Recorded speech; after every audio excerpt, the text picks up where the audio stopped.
1 cup of sugar with 1/2 cup of softened butter. Got it.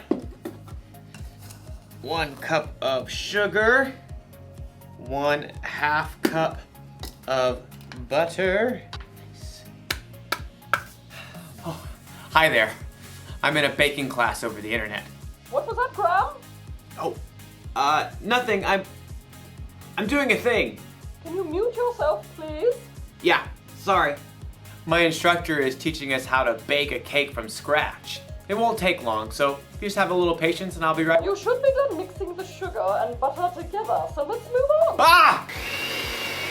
Patience is waiting until later for what you want now.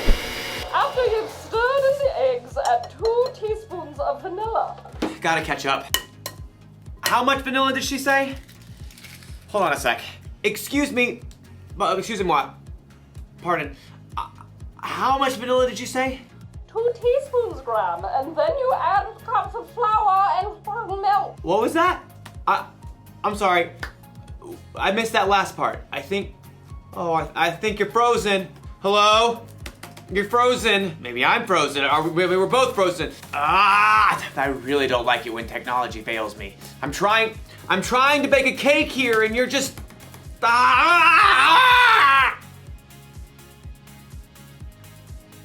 And I have to wait until it unfreezes before I can make my cake. You know, sometimes we have to wait for things when we really, really don't want to. Just like in today's story. And sometimes, also like in today's story, we don't wait.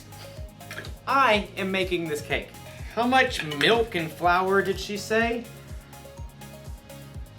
I don't know. We'll see you soon. Oh! Yeah. Yeah.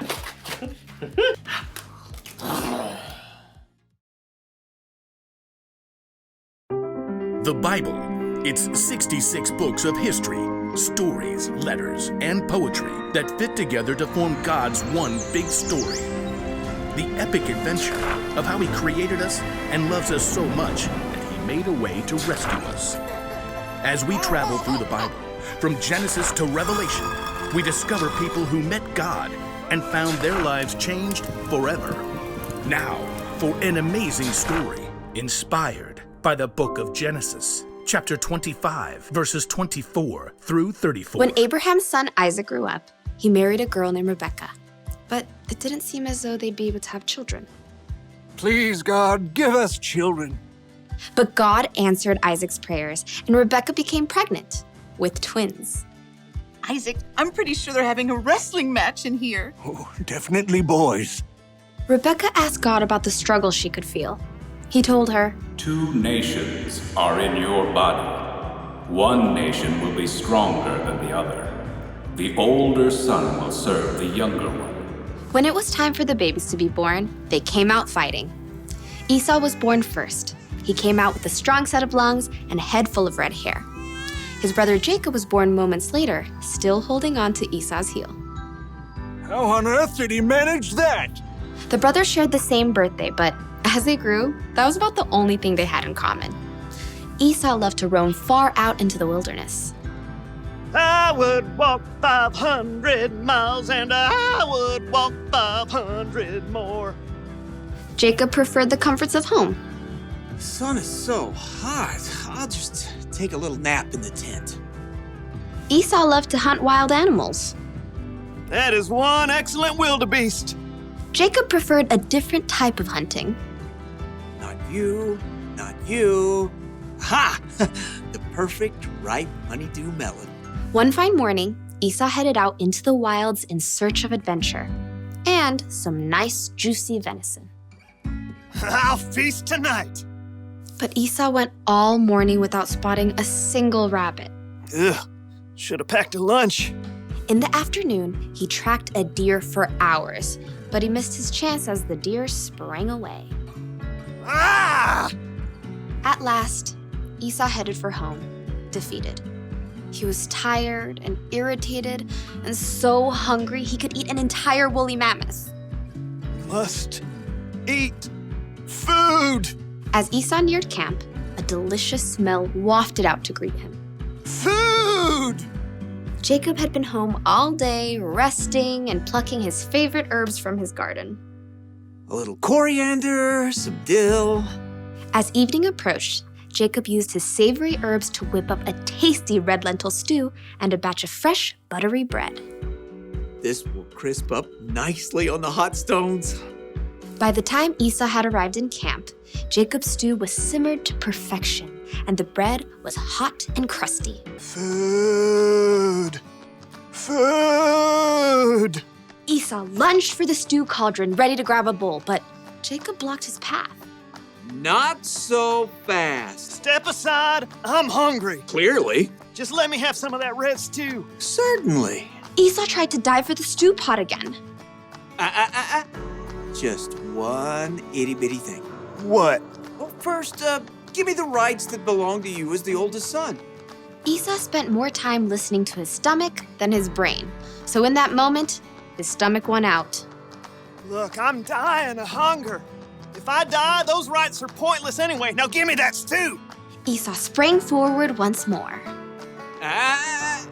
Promise to give me your rights. Fine. Fine what? Fine, I promise. Promise what? I promise to give you my rights as the oldest. Cool. Help yourself. Jacob stepped aside as Esau hurled himself at the stew pot. Stew! Esau happily gorged himself on rich stew and fresh bread. But as his stomach filled up, he had time to stop and think again. Esau had just traded the rights of a lifetime for a meal that would only last him a few hours.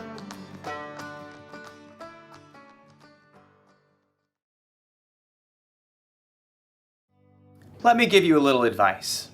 Don't bake angry. Instead of making a cake, you end up making a mess. That's what happens when you lose patience. You make choices you normally wouldn't make and it ends up costing you. Losing patience ended up costing Esau his birthright. His brother Jacob ended up being in the family line of Jesus, so who knows what all Esau missed out on by being impatient. When we don't learn to have patience, we get frustrated easier. With ourselves, with others, with technology. There's really nothing good that can come from being impatient. So think about that when you're waiting for your turn on a video game, or when you're waiting to say something while someone else is talking, or when you're waiting for the internet to hurry up and start working again. Having patience is better than losing it. Slow down. Or you could hurt yourself or someone else. Or you could end up covered in cake batter. Here's the one thing to remember today. If you don't wait, it could cost you. If you need help waiting, ask someone you trust to come alongside you and see. Are you there? Oh. You're not frozen anymore. I lost you there for a minute.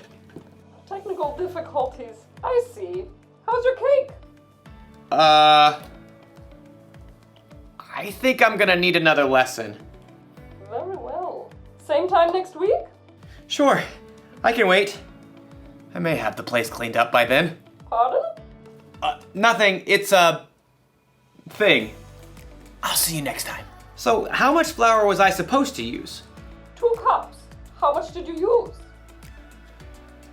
All of it? No, that was wrong.